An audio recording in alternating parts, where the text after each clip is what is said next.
Hello, good evening, and welcome to the LFC Daytrippers Transfer Agenda Show. A few technical hitches there at the start. You'll be surprised to learn that it was at Grizz's end, Yeah, but Gav. I'm not going to name and shame Say him, Gav. So, I'm the host tonight, Keith. I'm joined by Gav on your other side. How are you, Gav? I'm great. If Grizz keeps this up, I'm going to punch the head off him. I'm going to be honest with you. Testing patience all over the place. Absolutely. And Seany, how are you, my friend? Good, Keith. Good. Excellent. Excellent. And the man himself, Grizz Khan. How are you? I'm fine now, man. Cool as a cucumber. Everything's under control. Not a bother. The only man this century that can't work a computer, but however, you'll get there someday. Or maybe that could be a thing, that could be a little niche thing that you can't work the sound on a computer. But we're here now, and that's the important thing. That's the main thing. Before we're going to talk transfers, Liverpool related. We're going to talk some non-Liverpool related stuff as well. But before we get on to that, lads, what do we make of the game today? Gav, I'll come to you. How did you find the game went? Was it an interesting one? Was it as expected? Strong starting lineup. I felt we were very sloppy first half. We started quite well. Look, I know we're behind after 3 minutes, but we actually started quite well. Salah gets into a shitload of space down the right-hand side, and it just doesn't happen for them. And then Fabinho makes a mess, and we go 1-0 down. But I thought the first half overall was quite sloppy. Apparently, Klopp is running them hard and training early in the mornings before they even get to play this game. So, listen, it's a pre-season game. You don't get too up about it. You don't get too down about it. And as I always do, I try to pick out a couple of people that impress. People that don't kind of do it, I'm not really worried. It's pre-season. We've seen this before. Yeah. And when you come out of it, as I said, you pick a few people that impress. No injuries to report. Happy days. We move on and look towards Arsenal now. Excellent, yeah. And Seany, what about yourself? How did you find it? Didn't enjoy it at all. Listening to John Aldridge fucking sniffling his nose away. This was great. I had me head, and I wouldn't mind. I tried to watch it on an alternative channel on Beane Sport, and it just kept, whatever happened, the channel got stuck, and it just kept repeating a free kick from wide left for 20 minutes, and my head was gone. So I said, the performance was awful. They look so leggy, but look, they're 2 weeks ahead of us in that pre-season, and it showed today. And to be honest, they're not a bad side. They have some really good individual players. They came with a game plan today, and they were very good. There was a few of those were really impressive. I thought they died after about a half an hour, and we really come into the game. And then I thought some of the young players had a really good impact in the second half, and I was impressed again by Minamino. Who's looked very sharp again. And 2-2. It's pre-season, really. Who gives a rat's, to be honest? Very true. Grizz, what about you? What did you make of the game? Same. Didn't enjoy it at all. From a spectacle point of view, but it was invaluable for the team. They needed that. They pressed us like demons. They actually played like it was a Champions League qualifier. I mean, you could see the coach on the side, the players going into challenges. There was one challenge on Brewster in the second half from one of their centre backs. Absolute brutal challenge just on the sidelines, and Brewster thought, "What the f is this, man?" Yeah. But much needed for the players. Klopp said, I'm not sure Klopp said, but someone said they trained in the morning as well of the game, so you can expect that bit of legginess, tiredness. But overall, as long as there's no injuries, it's good. I thought the youngsters did very well second half. Obviously, very impressed with Brewster. I just wanted to ask the rest of you guys, where did Brewster play, do you think, in that second Through the half? middle. Through the middle. Yeah, and that's where he's at. We discussed it in the last week's pod, but that's where he's at. That's where he's on fire. But according to going by Klopp's comments afterwards, it looks like another loan, guys. It looks like another loan. Yeah, he didn't. Yeah. I wouldn't read too much into that. No, I would. I think it was telling. I think I was surprised, actually. The fact that he said he needs to do more and be more involved in the game, I was kind of like, he had 2 chances and he got 2 goals. So I don't know. I'm with Grizz there. I think it doesn't look good for him. I like, there's people in the chat there saying that he needs a loan and stuff like that. I wouldn't read too much into it. Like, you could look at it the other way, Seany. You could say, like down the middle is definitely his way. Like, look at the goal he gets. He receives the first one he receives on the penalty spot. I know we're jumping ahead a bit, but he receives it on the penalty spot. He takes a good touch, and before the defender gets him, he buries it in the top corner. The second one, he's chasing through. It falls to him. Now, some people have made it what a fantastic finish. I've watched the back. It actually spins perfect to him. But it's a good finish. He puts it in the net. That's what it's about, middle of the goal. But Klopp does say, you know, in front of goal, he's absolutely amazing. He could be just saying to him, listen, if I'm giving you a chance, you need to learn a bit more. And this comes back to my point I've made for the last couple of shows. A year in our team or in our squad, learning all the time about how we play. I think it's absolutely nailed on that that's what should be done. Gav, I'm in full agreement with you, and I'd love him to stay.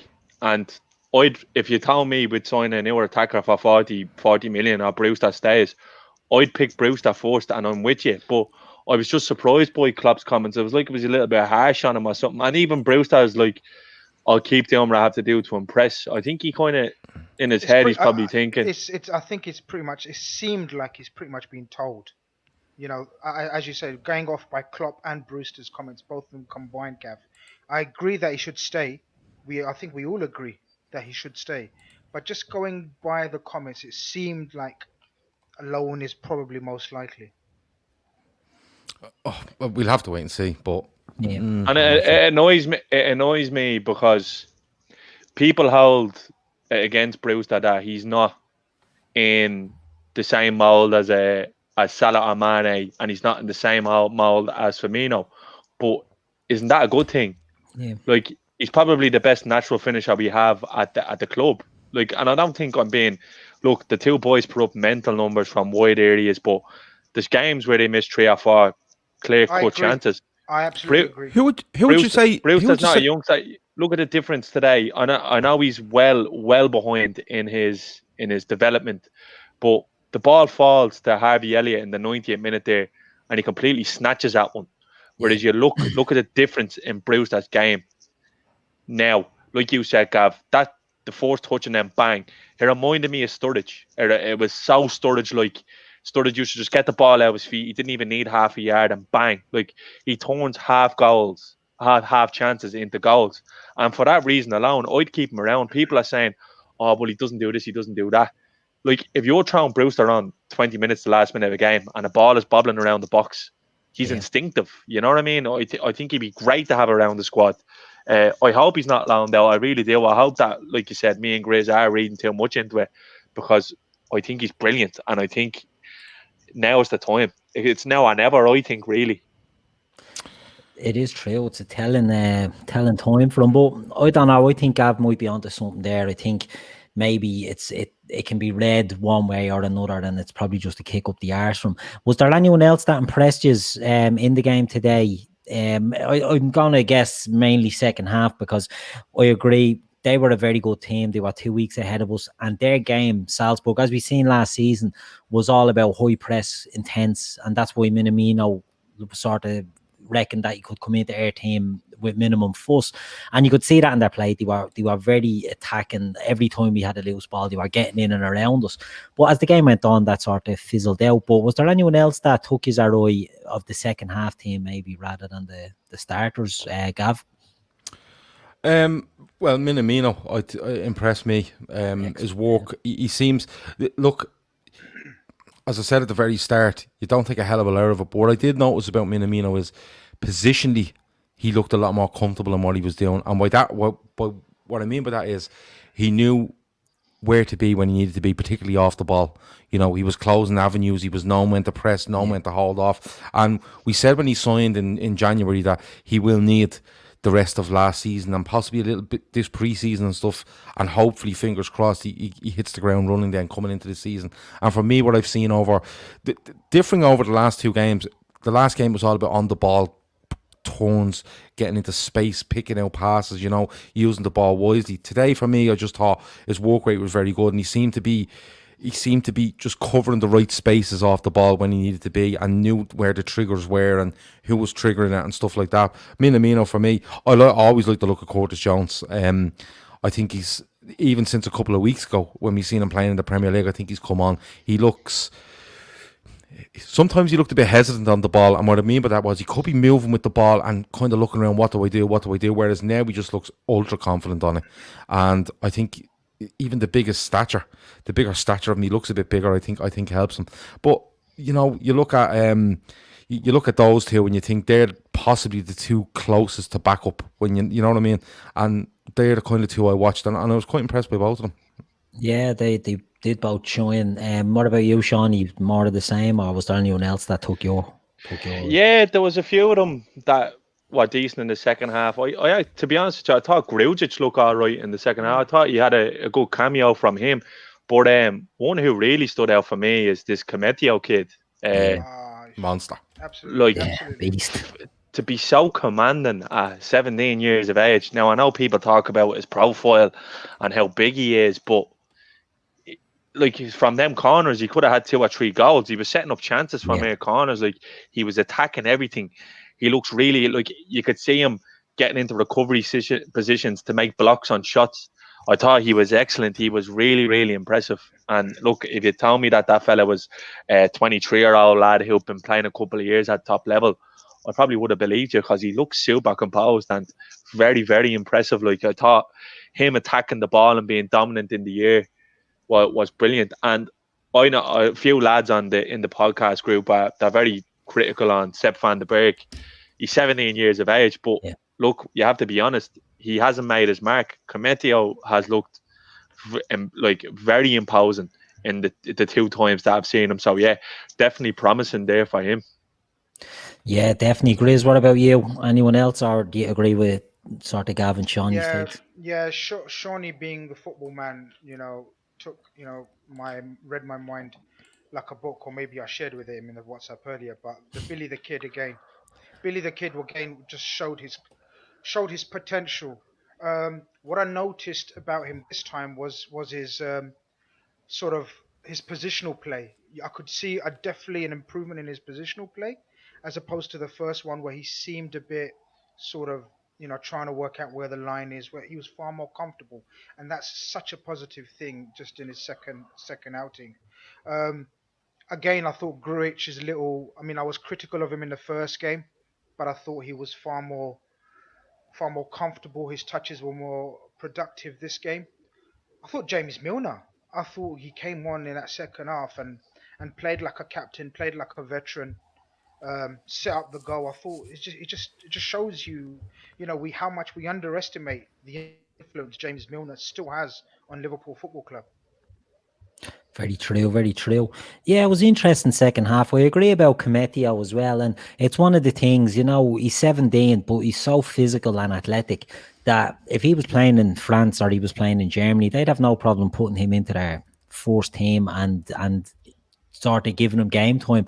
Premier League is probably a bit different in the sense that it's probably a bit more physical, and he'll be coming up against your Chris Woods and Ashley Barnes and these types of forwards. But it'll be interesting to see how he develops going in. I know there's a transfer show and we've spoken for the first 10-15 minutes about the game today, but one thing I wanted to lead on to about that was some of the absences that weren't there, and especially Shaqiri and Origi. So, Grizz, I'm going to come back to you. What do you make of them not being there? Is there any word on injuries or what's the story with those boys? No, I think it's quite obvious. I think it's quite obvious and clear that we're looking for buyers for the pair of them plus Wilson. It's just a matter of, I think, sort of, you know, agreeing a deal with clubs, and that's why they're left back at Melwood, sort of to make sure their futures are tied up. I don't think there's any doubt left, especially for Shaqiri. I think Divock there was rumours of a slight injury. Gav, was you saying earlier there was rumours of? I read earlier that I just read earlier that Origi and Shaqiri were back at Melwood. They weren't in Austria as of probably yesterday. So I don't know. You could put that down to. We know Divock flew out to Austria with the original party, don't we? And then he's obviously come back to Melwood. Well, apparently the rumour, Chris Bracknell was saying the rumour is Origi played a game for the under-23s at Melwood. Yeah. So if you could take that either way, Grizz. You could take that as he's just come back from it. He's being treated. Shaqiri's not in Melwood. He was in the stands. Right, there was rumour today that they were both gone back to Melwood, but the Origi thing, if the rumour is true that he's played under 23 at Melwood, whether that's yesterday or today, you could take that either way. You could say he went back to be treated, he's okay, they weren't going to fly him back to Austria for training, a glorified training session when they could do something at Melwood, or he's out with the squad and they're just keeping him fit with the 23s. It's not what, I don't know what way you do it. I don't know what way to look at it. I have my own views on it, but I'd go out on a limb and say, well, I'd say it's definitely the latter, about sort of trying to get a deal agreed with a club and make it make the exits as quick and sharp as possible, in my opinion. For which one? For Origi or for Shaqiri? Shaq, and both of them. I'd say if we get a very good offer for Origi, Shaq is anything. We get a decent offer around 20 million, he's gone. But for Origi, if we get a very good offer, I mean, Wilson hasn't been involved at all, so we know his future is definitely away from the club. I think Neil Jones came out and said, we're definitely not looking to loan him. And then there was a side word of saying he's either sold or kept. Well, we know he's not kept. So, we're definitely looking to offload these 2-3 players for sure. So I think we'll get some sort of movement in the next 10 days or so for sure. Yeah, it'd be interesting to see what happens, because we're hearing a lot of news about outgoings and affecting incomings. So it will be one to watch. Again, before we move on, there's been a couple of transfer links and that. But before we move on to them, lads, the news broke today about Billy Beane supposedly looking to invest in Liverpool. What do you make of that? What's it? Is it $500 million or $250 million or something? Gav? 20%, 20%, 20%, is it? Yeah. Is it 250 million for 20%? It seems quite low. Yeah. I thought you were valued over 2 billion, but yeah, it put if 250 million quid for 20% would value the whole club at 1.25 billion. I think the club is worth more than that. Now, having said that, I don't know, is he putting in 250 million plus X amount on top? Transfer money, I don't know. This is something we spoke about a couple of weeks ago, wasn't it?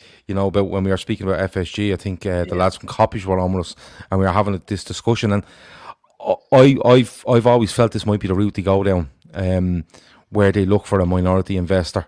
It gets them back basically what he paid for the club, plus they get an injection of money into the club as well, and somebody to go alongside them. So, if, put it simply, if they want to invest 100 million quid in something, they're investing 80 because somebody else is putting the money up. But I think it is something that the club will look to go down, a road they'll go down in the future.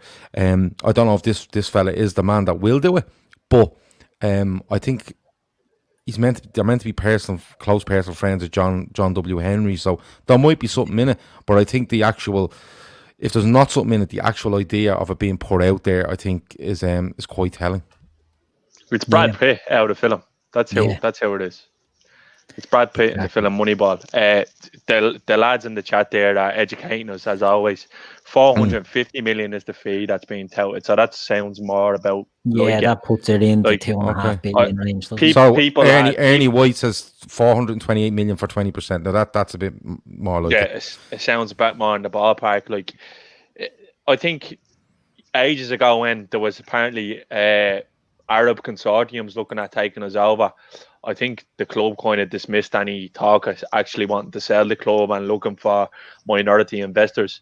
I think the minority investment will shortly become one of those then going onto the stock exchange as well, because I think we're getting to that level now, and with Nike and all and the likes involved, it's just going to continue to snowball, I think, with Liverpool. So the thing is, if it's a minority, they haven't really got much say on what they take out of the club, so it'll be more like them being a part and give it to us. So I only see it as a good thing, really, to be honest. Yeah, it is. It's interesting, as we've said, the idea of getting investment in is a route that I think we all think they could go down. And the fact that it is Billy Beane, who does have ties to them, as Seany said, Brad Pitt in the film. We saw it. Anyone who saw the film Moneyball, I don't want to spoil it or that. So if you haven't watched no spoilers. cover his ears. But the Red Sox were mad for Billy Beane, basically. So there is a connection there, and it makes sense. He does have access to a lot of money. So maybe it is one that will Can anybody? Well, apparently, Sorry, Grizz. This might sound like a stupid question, but if he puts 428 million in for 20%, and this may sound stupid, so someone can answer me, has he got the sort of money behind him that he invests along with his 20%? Or is it a case of somebody finding 428 million from the sale of a business and putting it in somewhere? Gav, this guy is worth 11 billion. This guy is the original. He's the original Mr. Moneyball. Just a bit more than Shawnee, so he's worth more than John Henry. Yeah. Okay. Yeah, I was going to say. Is he? I mean, I read 1 as billion. Shawnee said, No, 11 billion. 11 billion. Yeah, he's a venture capitalist. Like, yeah, he's big up in America. Like, he's. Yeah, Avi confirms 11 billion. Yeah. Avi Hansler saying 11 billion. They're confirming it. But as Shawnee says, FSG previously have been very anti-investment, minority investment, whatever. They didn't want to sell forget club. They didn't want to sell any shares of the club as well, part of it as well. But the only reason this gets me going and thinking is they are very good friends, and they have been very good friends, him and John Henry. Yeah. So I think 100%, I think is something to take into consideration, keep an eye on. I mean, about a year and a half, I know, Russians wanted to sort of buy into our club, and FSG were totally against it. But I think they may look into this, especially with the close bond they have with Billy Beane. There could be an argument there that he takes 20%, and it's the start of a transition where he moves up and he takes 60% in the end, and they're left with 40. They get all that money back. It's a money making machine at that stage if he's gone to 60% as well. There's a few people, and a lot of people have said it, and this is pure speculation on my end, but like people have said it. I don't think John Henry looks great, to be honest. The last couple of times I've seen him in making public appearances, he looks poorly. Like, and I know you could say the same about me, Shawnee. You could say the same about me. No, seriously, and like you said, Gav, this could be a general transition into them coming in, and eventually, do you know what I mean? That's Shawnee, sort of like when your mot is bringing you out every weekend looking at bleeding boats, you know what I mean? You end up looking bleeding brutal. That's true. It gets you in the end. One thing I will add, I just wanted to add something before we move on. He's actually a Liverpool fan as well. He's an actual fan of Liverpool Football Club. It's not really. It's like everyone in America telling you their cousin's Irish. They're not really. It's like Robbie Keane about to buy the club. Yeah. And there's going to be cunts on Twitter going mad when he actually doesn't look like Brad Pitt. Yeah, because he doesn't look like Brad Pitt. I wonder how many tweets Billy Beane's got today. He's going sign Thiago. Yeah. I'd say there's thousands of them. I'd say he said, you know what, John, I'm not dealing with them. I'm not getting into this. Yeah, you can hang on there. I had to build a Twitter account for ages.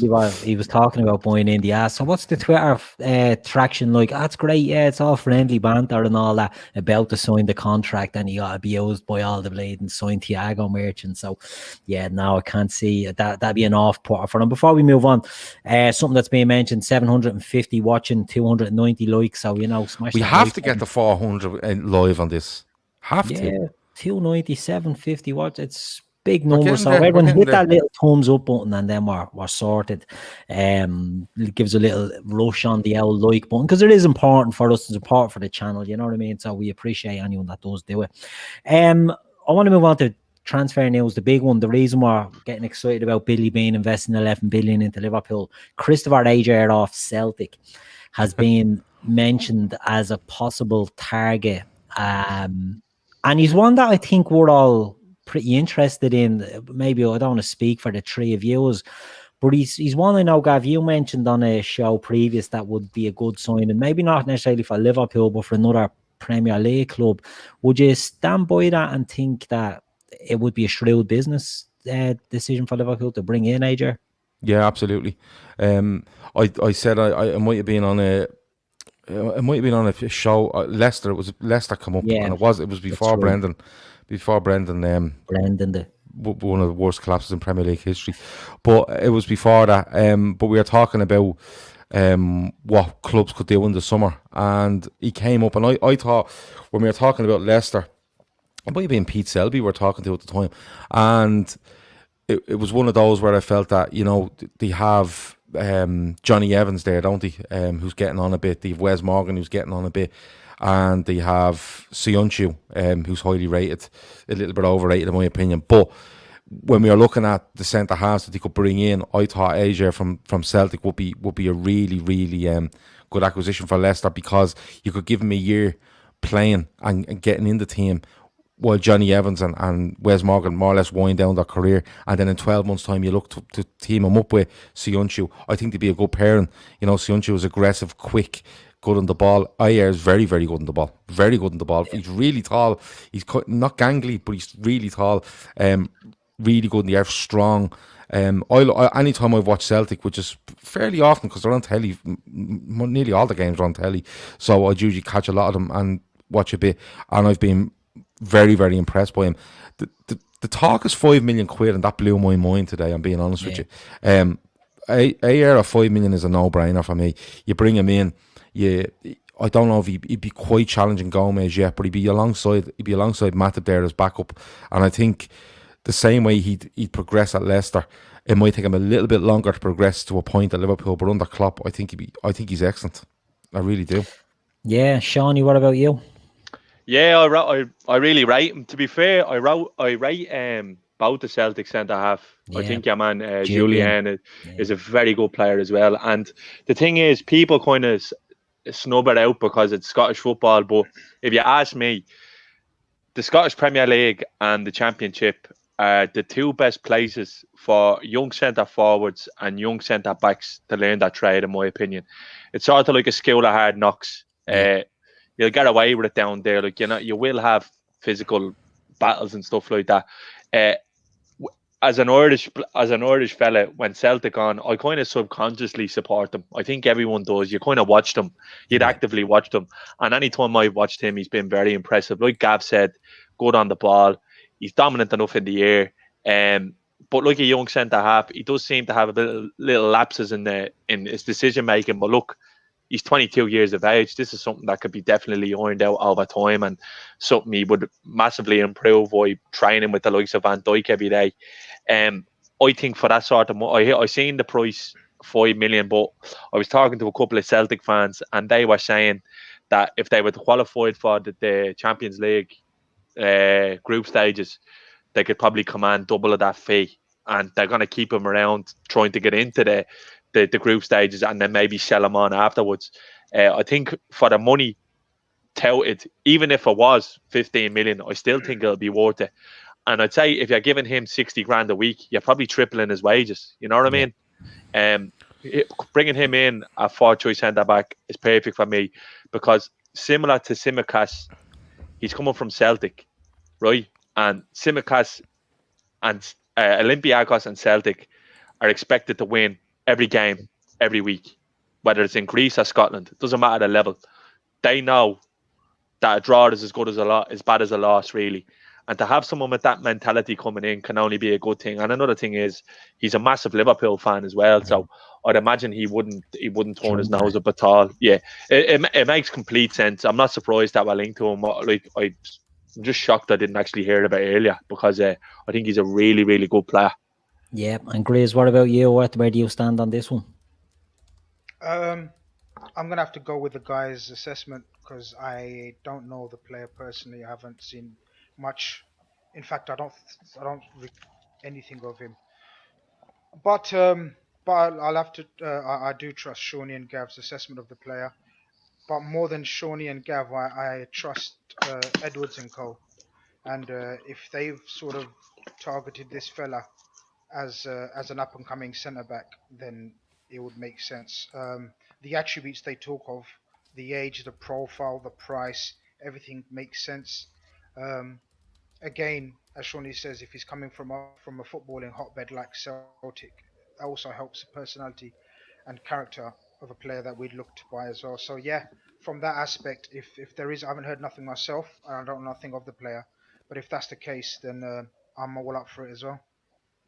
it seems to be fitting in with the idea that every centre back link we're getting is in around the same sort of price range, with the exception of Ben White. They're all in around that 10-15 million price range, which is interesting. You know, we're clearly looking at a player to come in and supplement what we have and to maybe develop into a first team player. Is anyone worried about the form of Joe Gomez since they restarted COVID and it through pre-season, or is it just the hard work was done and maybe he just took his foot off the gas? Do you think there's a position there for a first choice centre back?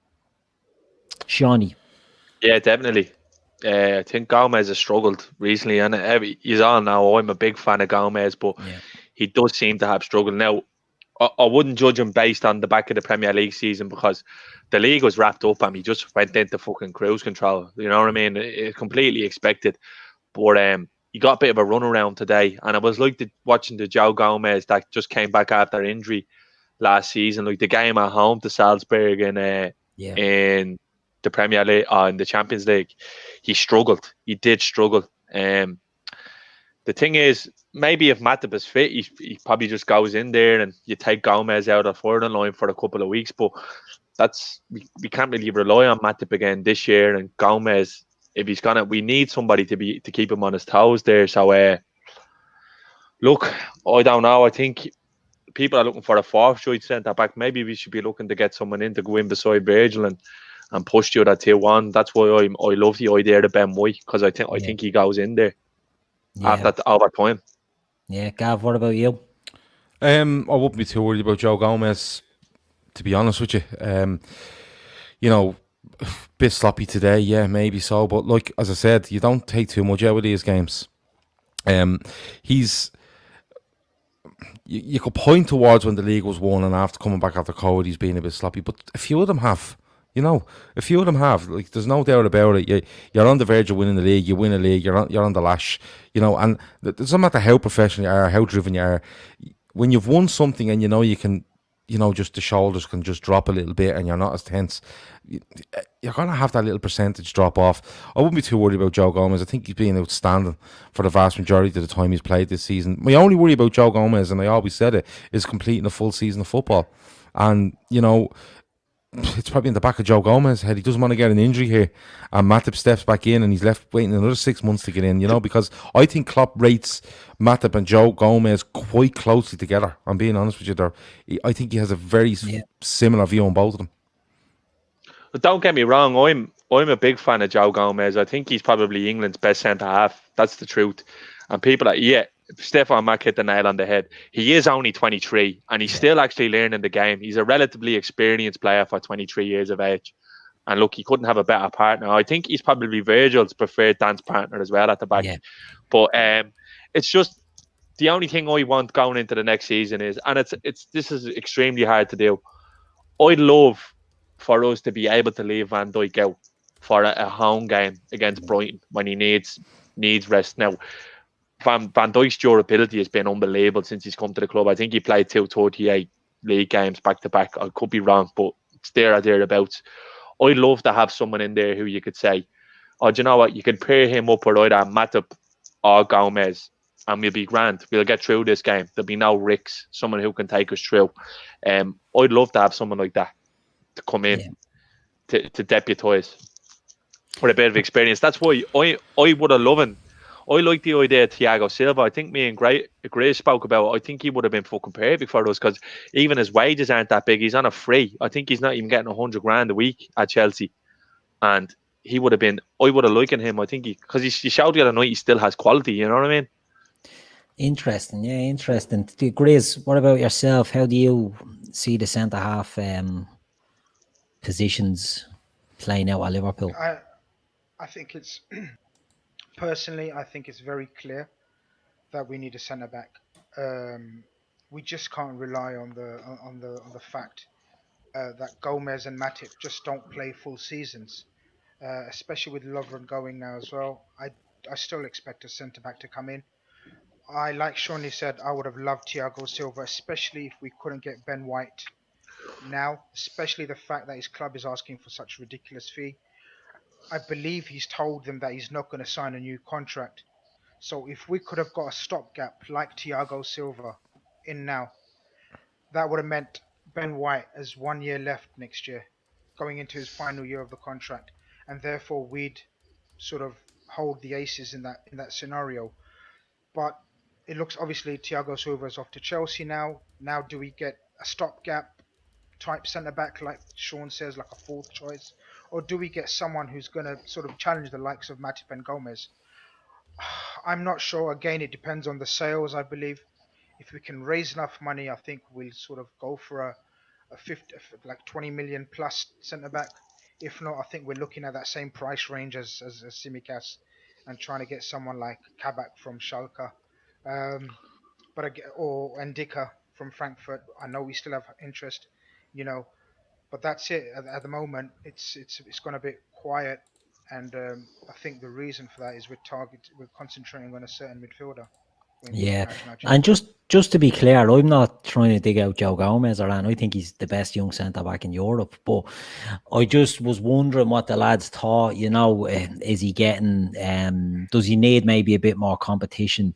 I think he needs a build up the hole, Keith. To be Yeah, honest, sometimes that's what I'm trying to get to. Yeah, footballers just need a build up the hole. To be honest, it's nothing got to do with the fella's ability, because no, I think he's a potential Rolls Royce in there. There was games during the season where he stood out ahead of Van true. Dijk, Yeah, where I very thought true. he actually carried us through games at times. He needs to rest as well. He's still only 23. He's still only 23. You don't lose sight of that. Still a very young age for the centre back. And that's the thing as well. surely, When we've got Matip who isn't reliable, he's not as versatile or durable as we would like. There's not that pressure on him. So it is a tough one. Sorry, Grizz, for cutting but across you there. I was just going to say, do you know what? I said this post COVID as well, and I often like resort to this and say I love when players make rickets and mess ups in games that don't matter, because I know they're so good and so concentrated that they very rarely will make the same mistake again for another 15, 20 games. So yes, Fabinho made a mistake today. Gomez was a bit poor today. I don't think they will be poor or Fabinho will make that mistake again. Do you know what I mean? The levels our players are operating at, they very rarely make the same mistake, 2, 3 times. Do you know what I mean? It's always, the players, the humans, one-off mistakes can happen. But going according to the way they've been playing for the last 2, 3 years, we very rarely make mistakes again and again and again. So get the mistakes out of the way while it doesn't matter, and we go again. Can I just like when you look at Joe Gomez, I think the projection I'd have for Joe Gomez is to turn him around and say, like Shawnee mentioned something earlier about liking to give VVD a rest. DVD. Do we still use them? But VVD a rest, right? Joe Gomez projection or his outlook on things he should be looking to be the man that will say, if Van Dijk needs rest, I'll just go out and play out that side. Yeah. And and when Van Dijk in 3, 4, 5 years time, when Van Dijk is 33 or whatever, and he's coming towards the end, Joe Gomez should be going, I'm natural to just step in there and lead.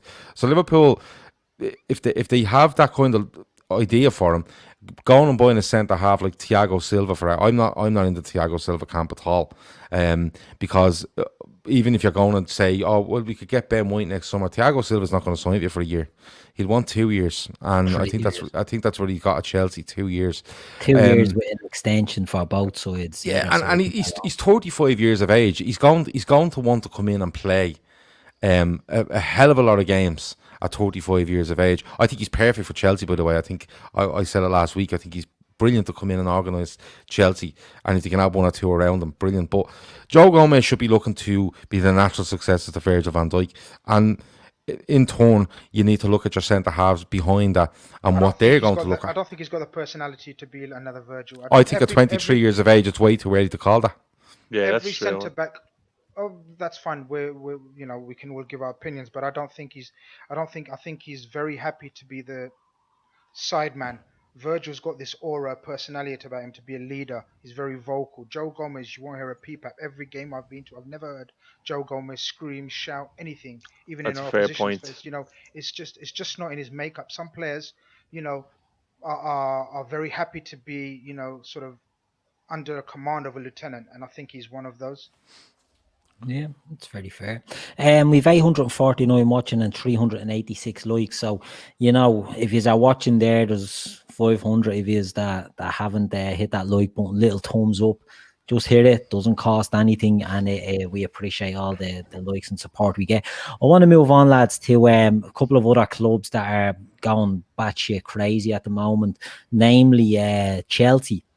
We've spoke about Thiago Silva there being lined up to Chelsea. We know that they've done a deal for Werner and Ziyech, and Ben Chilwell now looks like he's over the line, and Kai Havertz. I see tonight that Messi could be going to Chelsea as well. What are we making of Chelsea's business? Are we getting worried about Chelsea, or is it just too much, doing too much in one go? Gav.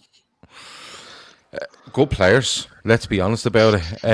I still think they're lacking. Who's Malanga Sarr? Who's this? Malang Sarr is a very good centre back from. He was at Nice. Yeah, he was at Nice, and he's out. That's why I don't know. Yeah, that's why I don't know. He's only 21 or something, and apparently they're looking at him as well. Transfer loan the him only out. nice Gav knows is the biscuit company. That's it. And that beautiful biscuits. Just the right amount of sugar on top. And the fucking irony of you saying that to me is unbelievable, by the way. But good players. Chilwell is an upgrade on what they have at left back. But like Chilwell's played in the Premier League. Thiago Silva, an aging centre half, but I think he's a very good signing for them. But you have to look at what's around that in Christensen, Rudiger, and whoever other centre halves they have that aren't really that impressive.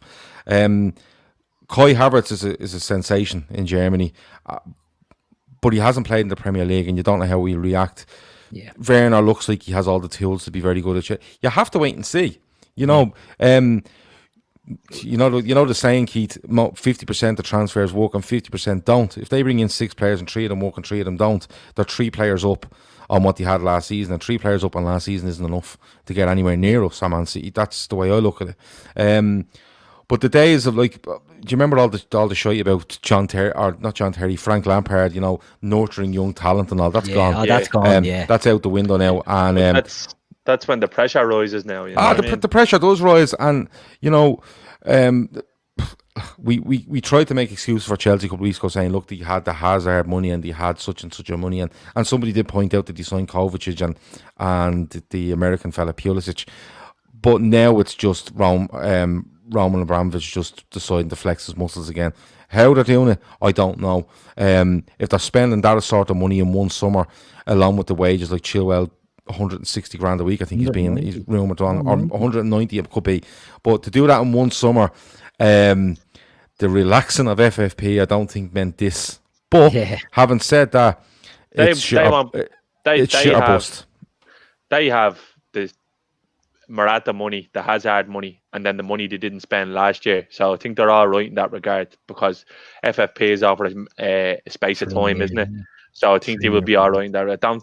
The thing is with Chelsea, like you said, Gav, they're signing a lot of good players, but they don't have a world-class manager and they don't have a world-class goalkeeper. Yeah. So unless they sack Lampard and bring in a proper manager and then bring in the likes of Oblak, I'm not worried about them, because he's not a good enough manager to win the Premier League, not even on a whim. Like there's 5 or 6 managers in the Premier League who are better managers than Frank Lampard. He's under massive pressure now going forward next year.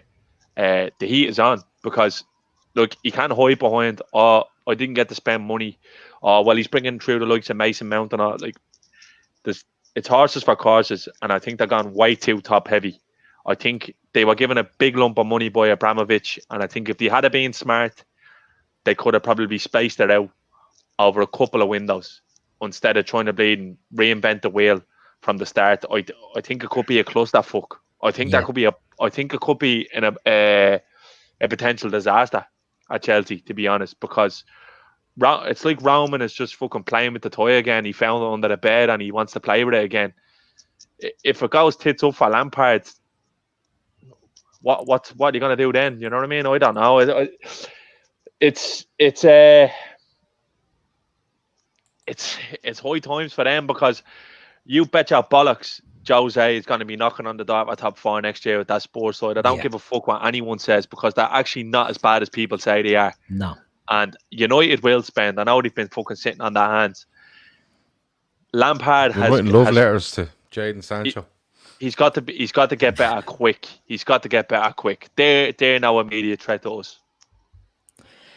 That's true. Grizz. Go ahead. The funniest part of this whole episode with Chelsea is the way Chelsea fans are piping up about the pull of their manager. It's the biggest load of biloxy I've ever fucking heard in my life, right? Because how much did they pay for Havertz? It's 100 million. It's down up to 100 million. Yeah, and you know, so the Werner they've overpaid for, right? Ziyech they've see Ziyech, everyone's jumping on this Ziyech bandwagon. No, but what I'm saying is people are sort of getting hyped up and excited about Ziyech. He's a lightweight, you know. He's got lovely touch and everything, but the Ajax, the Dutch league compared to this league's brutal. And I don't mean that in terms of it's the quality always, but the physicality and the energy needed, right? And I saw plenty of times Ziyech, and he was panting for air in the Dutch league. Yeah, when you see when Phil Bardsley is trying to make snooker cues out of his legs, you know what I mean? You're not playing in fucking Tadic went to Holland and thought it was the best thing ever. He said, I'm delighted. Goals a season or something. I'm delighted I got. I'm delighted. Tadic went to fucking Ajax and was up for the Ballon d'Or. Like he was up Champions League Player of the Year. So you need to just Liverpool, fucking hold fire for a minute, because 100%. That's true, because even in the Champions League, when they're playing English teams in the Champions League, they're playing the good English teams who are cultured and a bit more about them. As you say, wait till Phil Bardsley gets a hold of them, or some of the other shits that are in that league that'll go through them for a shortcut. It will be interesting to see. So, you know, they're making loads of buys. I'm going to be honest with you. I really don't think, apart from Werner, I don't think any of them will be an instant success. I like Ben Chilwell, but I don't like him at 50 or 60 million. Again, they've overpaid. Again, they've just flaunted sort of the cash that Roman's got. And fair play to him. If he wants to spend his money, he's allowed to spend it. But I tell you what, though, when he spends his money, he expects instant returns. He's not one of these guys that's going to look to progress and sort of lay the foundations. And people often talk about we're talking about the Chelsea fans that I speak to, or mates I speak to, talk about, we've done this before, where we've injected 4 or 5 players. Well, hold on a second. When you injected those 4 or 5 players beforehand, you had a base of Terry, Lampard. Yeah. Do you know what I mean? Exactly. You had a spine. Yeah. You ain't got no spine, mate. You're spineless at this moment, and you haven't bought a spine. No, one of those is a spine, makes your spine stronger. Not one of those players. Sorry, lads. You hit the nail on the head, Grizz. Sorry, Gav. A fella there said it's like when Liverpool signed Alisson, VVD, and Fabinho. Yeah. No, it's not, because like that. Alisson was probably best in class, and we got him. Van Dijk, everyone could see how good he was, best in class. Both of those players were exactly what we needed. Yeah, the exactly over the edge. Yeah. Chelsea haven't had an issue scoring goals. They haven't. Or creating. Or creating. So, like, they're not buying best in class. They didn't go out and pick up, for instance, say, who's probably the best number 10 in world football at the moment that they could have got. It wouldn't have been Havertz. Joe Gomez. No. It was the best. It was the best wide player, striker like Werner they could have got. It wouldn't have been Timo Werner. You know what I mean? These are players who could potentially be brilliant, but it's gambles. And you're trusting Lampard, who's not that experienced. I'm surprised that I thought Roman would have been a little bit more cuter with his money than just giving fucking Lampard a big bag to blow, because it could instantly blow back in his face. But you see, the thing is, right, and you're saying Abramovich would have been a bit cuter. He's seen an opportunity here, and the opportunity he's seen is that United are still fucking in transition or turmoil. I don't know what they're doing, right? Despite finishing third, they've done it on a default for me, right? Spurs, he's probably they're way down at that stadium now. COVID is affecting them big time. They're looking at Liverpool and they're looking at City going, we have to get closer to them. And they're probably looking at an opportunity where they go, we nail top 4 for the next 4 or 5 years here. You know, but he will want instant returns, and you've seen it before with him. If he doesn't get what he wants, look at his team around Ancelotti. They were brilliant 2010, and he didn't get what he wanted, and he didn't like the way he played, and he just got rid of him. You know what I mean? It was as simple as that. So, but I know what you're saying with Alisson being top in class, Virgil van Dijk top in class. I get all that. But for me, if I'm looking at Chelsea, they finished fourth. They kind of were falling away towards the end, which is understandable because the squad that he had in them. But I think, all things being equal, I think they have improved where they could do a jump from fourth to second. They could, but we don't know what way it's going to go. No, I'm playing. Sorry, I'm just going to play devil's advocate for a minute, because I think it's quite easy to turn around and say, oh well, you know, they mightn't do this and they mightn't do that, but they might, you know. And you know, I don't rate Frank Lampard in any way, to be perfectly honest with you. I think he's a Shui bag. Do you know what he is? He's somebody that had a brilliant football career and felt that he should have, after being at Derby and walked into Chelsea, that he deserves the utmost respect as a manager, despite being in a job a year, which is not correct. Managing and playing is completely and utterly two different things. But for me, they could do something, but it's just going to wait. We'll have to wait and see. The one thing I will say is, if he doesn't start well, he'll be out the fucking door within about 8-9 weeks of the season starting. I tell you that for nothing. That's it. But look, what was telling with Lampard was, look at the way his head gasket went at Anfield there when Champions League was up in the air.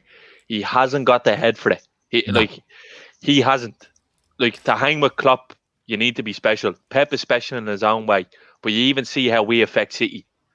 They haven't got that. He hasn't got that, Gav. You are saying it might happen. Fucking Wolves could go on a run and do a Leicester. It's not going to happen. There's no room for a Leicester with this Liverpool team and this City team. Now, the two top boys are there. It's not like everyone's in transition. They could definitely make a run at possibly second. They're not a better side than City. Let's be honest. No matter what happens at City next year, I don't think they'll finish above them. And they're not a better side than us. True. Grizz, were you going to say something? No, I was going to disagree with Seany. When it was his turn, but he's made up for it by saying they're not going to finish above City. That's what I was going to say. I do. That's all right. Secured third. I will say that. I don't think Spurs will be in contention like Seany thinks. That's what I was going to disagree with. And I've seen a gap and seen a space and seen like this is his chance to close the gap. And most certainly they've closed the gap. I also disagree with Gav in terms of 8-9. I think the fact that he's Frank Lampard and Mr. Chelsea, he will be given until around Christmas to see what the situation is. But if not a chance. The thing is, right? You go through the Premier League, right? Klopp's a better manager. Pep's a better manager. Mourinho's a better manager than Lampard. Nuno Espirito Santo is a better coach than Lampard. Chris Wilder is a better coach than Lampard. I could go on and Arteta I could go on. Is a better coach than Lampard. Arteta is arguably a better coach than Lampard. You can have all the players in your fucking team that you want. You seen what happened to United in the Europa League. Lopetegui is a better manager than Ole. It showed. He got out-coached and he got outplayed. Not many coaches are gonna out-coach Klopp or Pep, and not many teams are gonna outplay them. There's that marriage that you need. Lampard is still learning on the job. Now, that's not to say, Kieran B again, Bielsa's a fucking far better manager than Klopp. Brendan Rodgers is a better than Lampard. Brendan Rodgers is a better manager than Lampard. These are all. Relax. They will coach him under the fucking. Exactly. It goes on and on and on. He might get there, but he's not there now, regardless of what you give him. Yeah. That is true, but they are going a bit mental, and it'll be interesting to see where they go. Just an update: we've over 900 watching us, which is great. Thank you very much, everyone, for tuning in.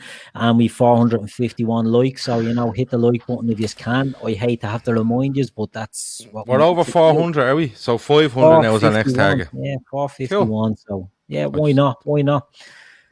So is there any other teams that you think are doing interesting business? I know Arsenal tend to be getting mentioned a lot. They were linked with Thiago and getting linked with a few others. Do we worry about Arsenal's business, or are they just doing a bit of a madness themselves? Grizz, have you anything on Arsenal? I know some of you the second team or my first team actually. So, but I think Arsenal are doing good business. What is Arsenal's weakness? Arsenal's weakness is central midfield and centre backs in essence. And what have they improved? Well, they're trying to improve the centre midfield by sort of being linked with Partey all summer. Yeah. And they've recruited this Gabriel fella. Saliba's back from well, they bought him, but they sent him out on loan. So they Sanity, so and this Gabriel was apparently wanted by Napoli and United. yeah. So he's got a bit of a reputation of being a very good player. And on top of that, we've just discussed, and I'm a very big fan of Arteta. I think he's a fantastic coach. Now, I'd not worry about Arsenal at all. Please don't get this the wrong way, but I'd say now, because that's their target. Their target would have been to get the players they needed for this window to get back into the mix, because they were way out of the mix. Let's be real. Yeah. They were 6. I think with the recruitment that they've done so far and with the targets they have in mind, forget about Thiago Alcantara. The other players that they want gives me the indication they finally realized, they finally cracked it in terms of what they need as a club, what they need going forward, as opposed to just nearly Pepe's, right? So if they get what they want, then I'll definitely put them into the mix for top 4. I think what's an interesting take for Arsenal fans was I read today what Gabriel's agent come out and saying that he was offered more money to go elsewhere, but he sat down and had a chat with Edu and he liked the projection of what they were going to do. I think that's really positive for Arsenal, because that's something that they probably haven't had since Wenger left, really, even for Wenger in his last couple of years. So they're addressing key areas, and I think if it was to get Thomas Partey, that would be a fucking excellent signing for them, and it would transform them, because they have got some really tasty attacking players. Probably one of the best signings. Yeah, I think it could change them, because they get Partey, that would probably go down as one of the best. There's the makings of a decent spine there, because I think Leno is a good keeper. We don't know how Saliba and Gabriel are going to take to the Premier League, but they have got a nice mix of like, if David Luiz is your third or fourth choice centre back, then something tells me you're doing all right, to be fair, because look, he can be a bit rasher at times, but if you're not relying on him every week, I think Arsenal, they're definitely going in the right direction. I think if they get the players they're in for, then they'll definitely run a lot closer to top 4 than previous seasons. Very true. I see Owen Burke's comment there that they're trying to sign, and it's YNWA and include Guendouzi in the deal. It's a bit of an. But they want him out the door, don't they? Because he's gone on like a tip. They won't get him. They won't get YNWA. They're not. No. Look, let's not kid ourselves. They're not fucking eating at the top table yet. No, but they're going on the. Go ahead, though. I've shown my frustrations at Arsenal over the last while on this show and other shows I've done for different people, and I think the centre halves, what they're trying to do, I like, but again, you can't heap too much pressure on them. They're both new to the Premier League. They'll be coming in there. I don't know whether they'll be both first choice, and if they're not, you're still ending up with David Luiz messing around, or Rob Holding, or whatever else they have. So it's a bedding in period for them there. I think the biggest thing for Mari player. Mari, as well. But the thing for me, the biggest thing that Arteta can do is stop listening to Arsenal's fan base. And I mean that, because they seem to, and I've said it for years, they seem to think we have an Arsenal way of playing, and it didn't work. They had an Arsenal way of playing for probably sometime between 2001 and 2004, and then they decided that was their way, and they've been trying to replicate that for the last 15, 16 years and failed dismally at it. Whereas Arteta's come in, yes, he likes to play football, but he's not. He seems more open to changing the way he does things to suit whoever he's playing, or the conditions, or the circumstances surrounding games, whether it's a two-legged affair or whatever. He seems much more adaptable than the managers that they've had before, and the fan base that just insist on we're Arsenal and we play this way. It didn't work, lads. You know what I mean? When Cesc Fabregas pissed off, it stopped. But looking at Arsenal, if they're keeping Aubameyang, it's a massive plus for them. I really like Lacazette. A lot of people are kind of torn on him. They have the winger that got Player of the Year for going or VVD. Pepe. It's his second season. You never know. He might show up, and after a year in the Premier League, he could burst onto the scene. And they have got some good players, but I think they're being linked with Coutinho as well and stuff like that. They probably need a bit more experience. Partey would be huge for them. But we'd have to wait and see what way it fills out. But I think their best chance of top 4 lies with Mikel Arteta, because I think he's been very impressive for me since he's took over. Yeah, it'd be interesting to see what they do. Before I see a lot of people mentioning Leeds signing Rodrigo from Valencia. Big money. It's just 40 million euro or something, was it, that they spent on him? So it'll be interesting to see Leeds, what business they'll do. Now, I know they've been linked with a few of their players, so that's probably put the nail into that coffin. But a lot of people are annoyed that teams like Leeds are going to spend money and we're not. But we're after winning the league. I don't know why people get too upset about what other clubs are doing. Just concentrate on ourselves and we'll get what we need to do. Before we move on, Barcelona, very quickly, Messi wants out. Absolutely. Look, it's already breaking now that the president is going to resign. Yeah. So Messi can stay. This is a fucking power play. It's a complete power play. Lionel Messi is not going to go anywhere. He's not going to leave. He wants to terminate his contract. But he's trying to say now that there's an injustice in the clause because the season actually finished in August when it should have been finished. He's not going to leave. Look, he's done this time and time again. What's happening there is Koeman has gone in, and similar to fucking David Moyes at United, he's trying to flip the script straight away, and it's just not going to happen. He's trying to get Suarez out the door. Suarez not having it. Puyol up in arms, still very close to the board. Xavi, who already said, as soon as that president fucks off, I'll come in and take over. Barcelona has been a basket case for the last 3 or 4 years. Poor recruitment on top of politics, leveled on top of Messi just being as good as he is. The fact that he's the best footballer ever has kept them competitive. That's the only reason that they've been competitive. There will be fucking riots in the streets if they tried to sell Messi. That's how bad it is. He is sulking, Maverick. Yeah, right. Maverick in the chat. Messi is sulking, but he's well aware of the power that he has. And if Messi turned around tomorrow and said to the powers that be, he goes, they'll be gone. I'd bet money that Ronald Koeman doesn't even get the manager league game for Barcelona. That's the truth. Very interesting point. Yeah, it's an interesting point. That'd be the crack. Yeah. Poor like Suarez commenting on the tweets and all. We thought fucking Bernardo Silva.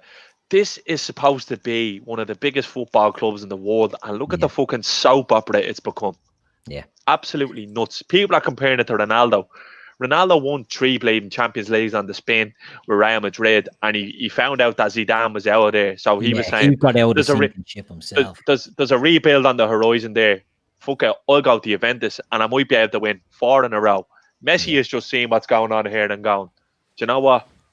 What I've done in the past is I've got myself a new contract, and I'll run with it, but I'm not having this anymore. This fucking stops now. It's purely political. Don't buy into any of the shite that you read, because he's on £1 million a week, lads. Yeah. Serious though. I think PSG, the fact that they're actually just funded by Qatar, might be the only ones who are able to do it. Man City might have a nibble at it, will they? They blow the FFP out the wall with the Barcelona connection. I don't think they can. I don't think City can. It will I don't be think interesting. anyone can pay him £1 million a week and get away with it, because Barcelona aren't getting away with it. You can see what's going on now. Exactly. Messi's deal at the moment is absolutely hamstringing Barcelona. If you think he's 50 million quid a year you're paying him, it's unbelievable. But Gavin, if they didn't have him, they'd probably be they probably wouldn't be in the Champions League. I've no doubt about that. But What I'm saying is, like, they're paying him that, and they're absolutely up against the wall financially. And that's why they're just saying to people, we're ripping up your contract. They can't even. They don't even want to pay them out. They just want them out the But they're fucking dog. giving Suarez 300 grand a week. They're giving fucking Dembele Grizz, 250 man. bag a week. They're giving Grizz 250 bags a week. Yeah. God knows what Coutinho's getting. Yeah. Like, it's just, whatever way they've tried to flip this, it's mental that such a big club can make so many bad decisions consecutively, year after year after year after year. They're being bailed out massively by the fact that Messi is so good. But it's madness. It's like the political landscape, you know, because they have their presidential elections, and they do a term. I don't know what the term is for the presidential runs over there in Spain, but you can get a head case in. They have Bartomeu in there now. No one likes the fucker, and it's just a case of getting him out and getting someone in, and the whole landscape can change. It's a different sort of thing than what we're used to over in the Premier League, isn't it? Like the fact that people don't like the owners over here, well, you're stuck with them. But in Spain, the chairman can be voted out, or the president. Same with Real Madrid. There used to be a soap opera there when they were doing the Galactico thing, when they weren't getting close. And presidential candidates were coming in and saying, I'm guaranteeing this player, that player, and this player. Barcelona's no different. See, it's already started. The fucking one of the candidates has come out and saying, I've already interviewed Jurgen Klopp and stuff like that. You're going to get stuff like that. Like you said, Keith, in Real Madrid, they used to just do the Galactico signing every year that the election was coming around, so you can nearly set your watch by them. And Florentino come in and said, you know what, this is no fucking way to run a football club. And he stopped that. That's all done with now at Real Madrid.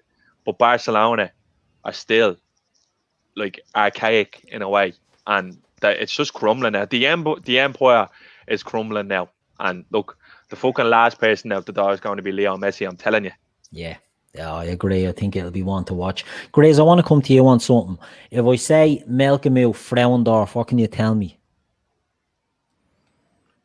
You want me? Melkamil Frauendorf. He hasn't looked up the name of this fella. He hasn't looked him up. It's the 16-year-old German that we've signed. Sorry, I beg your pardon. He is, yeah. It's the accent, it's the Irish. If you said it. Sorry about that, German. I know, I didn't put a German twang on it. Miel Darby O'Gill accent, that probably threw you. I'll give you that. Frauendorf, what do we know? Pass. Does anybody know anything about Frauendorf? I haven't No. to say. Did anyone watch any YouTube clips on Frauendorf? No. He's I thought so. Maverick, Dan says there, Hoffenheim under 17 attacking midfielder. Maverick says he's 16-year-old. He's from Ethiopia originally. Yeah. But look, they've signed him. They are going to have to pay a compensation. That's already known.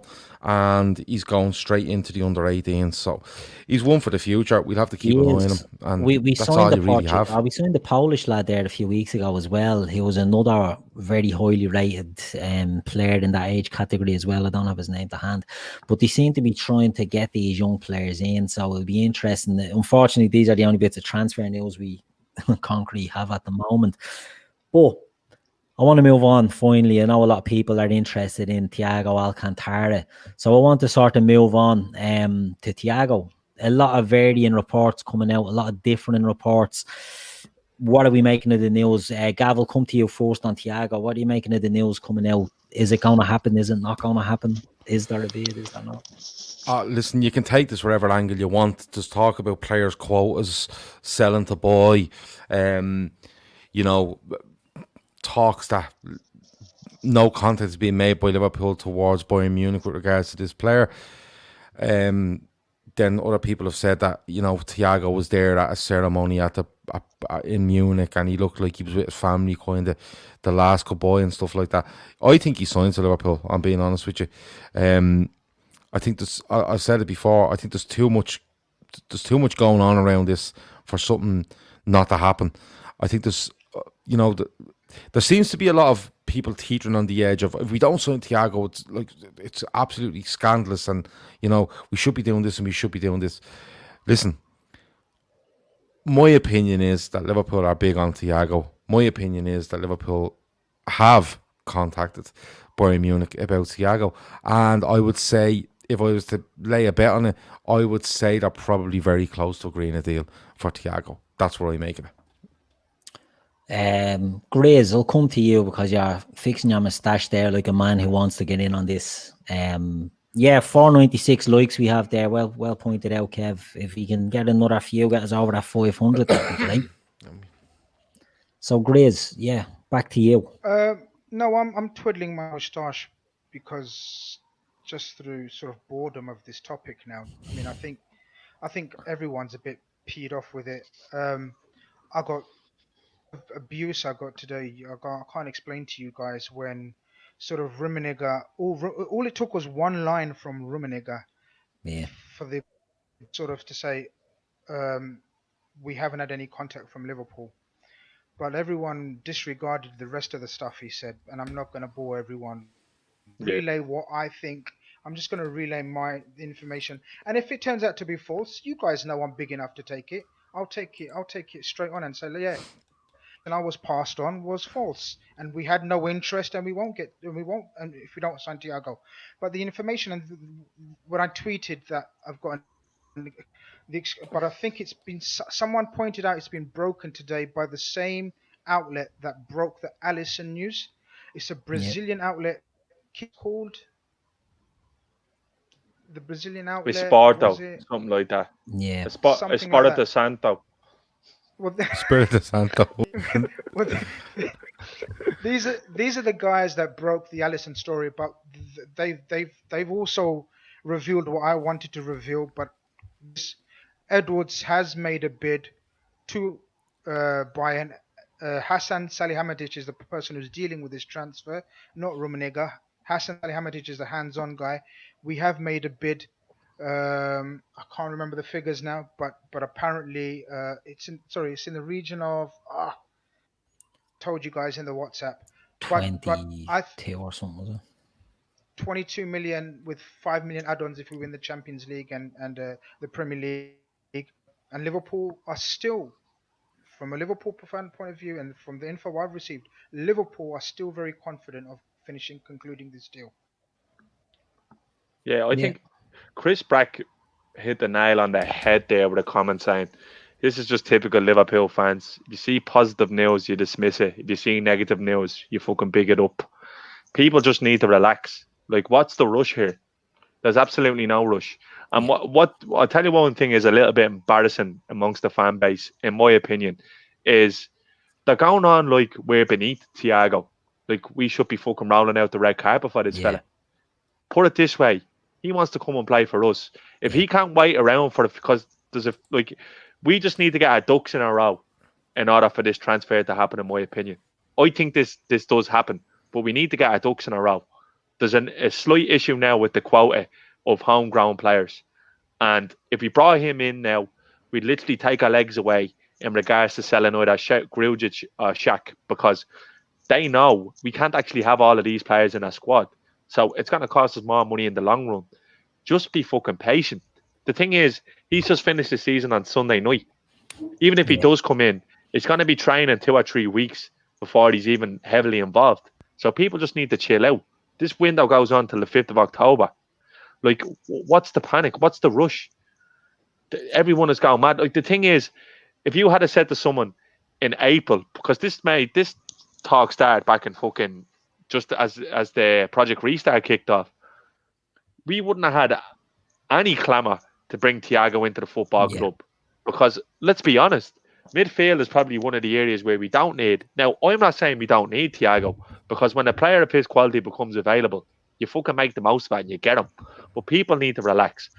There's been no concrete interest from anyone else outside Liverpool to bring him in. All we've heard is that he's agreed a deal and he wants to come and play for us. So fucking relax. We're not below Thiago. Liverpool, he's gone from a treble winning Bayern side, right? And I don't think I'm wrong when I'm saying this. Thiago could probably realistically move to 8, 9, 10 top clubs around Europe. Liverpool is probably the only club where you could say it's not a backward step from Bayern Munich at the moment. So fucking relax. It's going to take time. I'm convinced it'll happen, because there's been way too fucking smoke without fire, and it's just reactionary shy all over the place. Chill out. We'll get our ducks in a row, We'll bring Thiago in. We'll bring another centre half in, and God knows what's going to happen with an attacker. People just need to relax and chill out. This is just a matter of timing. That's all it is, in my opinion. I agree. I think. Well, I think like it's around now for 6, 7, 8 weeks. It could be that they're talking about this, and I think a lot of people felt that what might happen is it'll get announced now, and Thiago will see out the rest of the season at Bayern Munich, and then as soon as it's finished, he will, be a Liverpool player. But as that went on, and it was quite clear that's not what was going to happen, I think people are literally going, well, the fucking Champions League's over on Sunday. Why can't we just sort this out on Monday? Why haven't we got everything sorted? But as Seany says, like, it's a bit cat and mouse. Like, the quota thing I understand, you probably got someone has to go for him to come in, and that's not a case of sell the boy shouting and all this around. No, it's not. It's just physical numbers. It's physical numbers. Like, but yeah, the other thing is like Liverpool could be, and I don't know. I don't know how far this deal is down the line. If it's down the line, it's my opinion that he'll sign. But Liverpool could be 90% down the line on Thiago, right? And they could be 60% down the line on a Grujic and pick any other player. It doesn't really matter. What they don't want to happen is they don't want to turn around and go, and this is only a scenario in my malice, so don't worry about it. But they don't want to turn around and say, right, announce Thiago now, and then the two clubs buying these other lads go, well, you now need to get rid of them. So now that bid that we put in for 20 million, there's 15, right? And Liverpool do themselves over. Whereas you'll probably see, I'd expect you'll probably see a player leave Liverpool or be announced to have left Liverpool before Thiago was announced. That's just my opinion, because even if it's done and dusted, Liverpool will probably say, we're not saying a word until this thing is done, because we ducks in a row, all that sort of stuff. It doesn't have to be Genie. It doesn't even have to be Grujic or Shaq. It could be fucking Carragher back to Germany for 4 million quid. That's all it is. It's not about a number. It's not about us needing the money in to get them out. If we bring Thiago in after letting one of those lads go, it literally leaves us room to negotiate with the rest that we want to get rid of. Whereas if we announce Thiago tomorrow, Lazio would say, hold on, I'll sit off here, I'll wait for security, because they need to let someone go. And then we have our arse out the window. There's no fucking rush here. If the player wants us, he'll come. The way I see it is, if he wants us enough, he'll wait around. We're fucking Liverpool. We're not bending over and putting our arse out for anyone. If he wants to fuck off, he can fuck off. I can understand people are worried about another Werner situation. Well, let me tell you what happened with Werner. I fully agree with why Werner done what he done, because he's gone to Chelsea now to be that main man on more money. Like, Thiago's going to come in. I'm sure he's fairly confident in his ability. He's going to be playing most weeks at Liverpool. It's a chance for him to play with Jurgen Klopp. Werner, more money, into a starting lineup. It's probably better for him to go to Chelsea, if I'm being honest, in the end. It's not about money or anything like that. It's his role in the side. That's not an issue with Thiago. I'd imagine there's already been dialogue between Klopp and Thiago directly. This is just, and he's had a word with the player. Just fucking sit tight. It's going to happen. It's probably going to drag on. And if it does drag on, don't fucking lose your head. Yeah, exactly. Dylan O'Rourke hit the nail on the head. Like, probably expecting him to whip off the fucking Bayern shirt on Sunday with the good Nike Liverpool jersey underneath. It doesn't work like that. It's going to take time. We need to get our ducks in a row before this can happen. Do you know what to do? Anfield Rap made a fucking great video on it, and it'll probably chill you out. Yeah. Just relax. That's all I'm saying. Relax. All the top journals in Germany are saying, look, it's going to be Liverpool. The only worry I had on Sunday was that with the emotion of winning the Champions League, they ended up nipping them and getting them to hang on. But they're coming out now. And Rummenigge, like Grizz said, everyone is paying attention to the bad news. Rummenigge basically said he had his family over at the ground. And from what I could see, it was definitely a good boy. So if that doesn't tell you what you need to know, then I don't know what. Just one other thing about what Rummenigge said. He also said it's clear sort of the club he's chosen, but that club has to come to us. Now, you know, it's clear to see that club he's chosen is us. the fact that no other club is being mentioned remotely closely to him indicates that his agent has Exactly. quite Is clearly that Yeah. quite clearly told any clubs interested, look, we're inches, centimeters away from securing a move to Liverpool. Chelsea were linked with him tonight, but as well, like, so and these Ah, links but are so listen, tenuous, but they're so tenuous. They're not uh, coming from anyone. no, but It's I'm just not. that I'm they're not. so I'm not writing outdone. off Chelsea as a thing. But what's going to happen now is people are just going to think that Roman Abramovich has just gone fucking off the Yeah, wall, and no matter what player shows up, like Chelsea's linked now tonight. You've already said they're linked with Messi, and they're linked with Thiago. Like you know what I mean. What are they adding another 1.2 million yeah. a week to their what you Wage call it bill. wage bill. Mm. It's just not how it works. But I again I'd say I just think the amount of time that this has gone on in people's heads, I think more than actually factually how long it's gone on, I think is what's doing people's head in, and we just have to wait and see. But I think a decision will be made quite quick on it. And I have said, if this goes on for another, if we're here on Sunday night doing a show and he hasn't signed for Liverpool, I would then start to think that it doesn't happen. To be perfectly honest with you. But then, as Shawnee pointed out, the window goes till the 2nd of October or the 5th of Yeah, October. Or but this whatever. fella says he's leaving 12 Bayern weeks Munich. later. Yeah, This 12 fella weeks says later. he's leaving Bayern Munich. Well, if he's leaving Bayern Munich and all the talk is that he wants to go to Liverpool, what's the problem? Liverpool And could because be trying to get that price down. it'll be dependent on us getting players out. Yeah, I know, but I think that, as I said earlier, the trigger will be announcing someone that has left Liverpool. If Exactly. Liverpool, I would give it. I'll tell you what I'll do. I'll give it, and I'm saying this as if I'm making up the rules here on the transfer. But Don't you know what? Don't even bother saying a deadline because you're gonna say you'll give it to this time. No, Well, it doesn't what I even would happen look by for. that time. You'll still be saying, "Oh, I know, but look, then people get excited and give out to me, and I'm all right with that. But I would look for I would look for a player to be leaving Liverpool, and that to be the trigger in the couple of days following for Thiago to arrive. That's what I would be looking for. I was nodding in total agreement when Shawnee mentioned Karius, and I said in a tweet where Karius transfer away from in valuations with Thiago. So I think as soon as Karius is announced that he's going in the next week or so, you'll hear about Thiago coming in as well. Yeah. And that's it. It's a domino thing, isn't it? And they're just waiting to move on one or two that's before. all, exactly, Keith. Dominoes. That's all it is. It's just fucking, ducks in a row. Oh yeah, can we go now? Push the button on that and let it fly. Real Maniga came out and said the club that he's chosen has to contact us. Yeah. So fucking come on. Yeah. Like, read between the lines. Like, you know what I mean? Just take time. Don't be worrying about Chelsea or them other shites. Here, Thiago's not going to go and play for Frank Lampard because he's going to say, Lampard?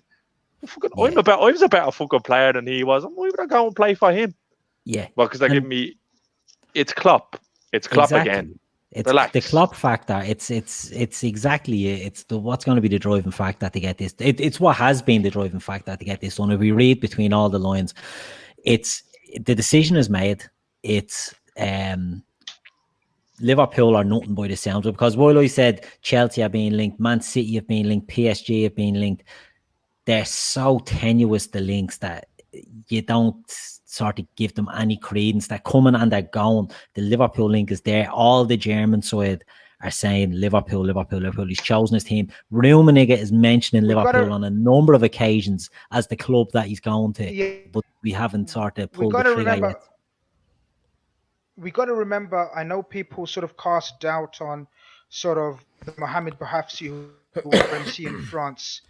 We can understand people being skeptical about Fabrizio Romano in Italian, but the guys that are talking about this from the of your Melissa Reddy's and Paul Joyce's of German journalism, Toby Atelsholf, or how is a top journal when it comes to Bayern Munich. He is the inside man of Bayern Munich, and for him to sort of totally anything else except the name Liverpool, time and time again, means there is contact there, and he's admitted so. even our own British journalists 3 weeks ago, I think me and Shawnee were talking about it last night. 3 weeks ago, look how their narratives have totally changed. First of all, was we'd be shut Thiago, absolute zero chance, doesn't fit the profile, blah blah blah. And now 3 weeks later, it's about well, we're just gonna look to sell one or two. Grizz is gone. Sounded like it was a good point as well. Yeah. Like Kieran Jarvis said, we Fuck that just won the laptop in the league. bin. Kieran said in the comments there, well, we just won the league. Why are we playing dominoes? We don't have a fucking choice here. Like, we haven't got the room at the moment. This quota, it's an issue, but it's not. We just need to move one player out to bring him in. We could literally turn around the Carriers tomorrow and say, we're terminating your contract. We're going to pay your wages for a year, and we could bring him in. Yeah. That's all we have to do. Like, it's nothing got to do with money or finance or being hamstrung. We're just hamstrung by a situation, whereas we actually don't have. If we bought Thiago, announced Thiago tomorrow, it would literally focus trying to sell Grizz or Shaqiri. Yeah. Or all of them, you know, it would. Every single exactly. Outgoing would be. It just means we maintain our power and control of what we do with our assets that we're trying to sell. It just gives us more power. The game of chess has started tonight with Real Maniga's comments. The club that he's chosen has to come to us now. Like, it's going to happen. Yeah. I can't that Bayern aren't even trying to start an auction. They're just saying, fucking hell, Liverpool, like, come in and get it done. But we just need to make sure we get one out first. That's all it is. Yeah, and it's not got to do with a midfielder or it's just relax, chill out, folks. I agree. A few cans be grand. Yeah, that's all you need. A few cans, few stones on. Yeah, a few Zimmos and a. It's fucking mad if he doesn't sign by next Sunday. There's gonna be mad fuckers huffing gas and all on the timeline. These are all mad. I swear, they're fucking nuts. You are. I swear. And I'd be going, "You're right." I said it. You're right. You know. Yeah. It is what it is, but look, I think will we leave it at that? Yeah, we'll leave it at that. I think we've done enough. No, don't mind him. Yeah, I think we've done enough. We've touched on a lot of the news, Liverpool and others. Another lively chat in there again tonight. A few non-Liverpool fans in there giving their opinion, which we don't mind. You know what I mean? Come over, give us our views. We're not too worried about that sort of stuff. But again, it was kicking, it was hopping. It was a great show. We've watch our 80 is on there. He said it's dispiriting reading all these excited replies and the excited, confident podcasters here. When will you realise the club doesn't share our ambition of challenging season in, season out? Watch our listen, he's absolutely entitled to his opinion. I think the club have shown plenty of ambition, in fairness to them. I do understand where you're coming from on certain aspects, and I've said that before. But I will tell Watcher that Watcher said quite a bit earlier that he didn't like this show, and he thought we were just picking stuff off the top of our head. So, but he stuck with us. Fair play to him, and hopefully he'll be with us. Like and subscribe, and hopefully we'll see you when we're back on Thursday. Watcher, send me your Xbox name. I'll give you a game of FIFA. I bought the new golf game. It's deadly. There you go. So Watcher, there's loads of invitations here for you. You know, if I'd say Watcher has some ultimate team. Oh yeah, too right. Yeah, but look, it's been great. I've been your host Keith, joined by Gav. Gav, thanks very much for joining us tonight. Absolute pleasure. Good stuff, Shawnee. Pleasure as always. As always, Keito. And Grizz can delayed us tonight, but we forgive you. Yeah, no, listen. Just take that laptop and throw it in the fucking bin. That's all. It's the only advice I can give you. Good. Apologize to all the listeners, but thank you very much.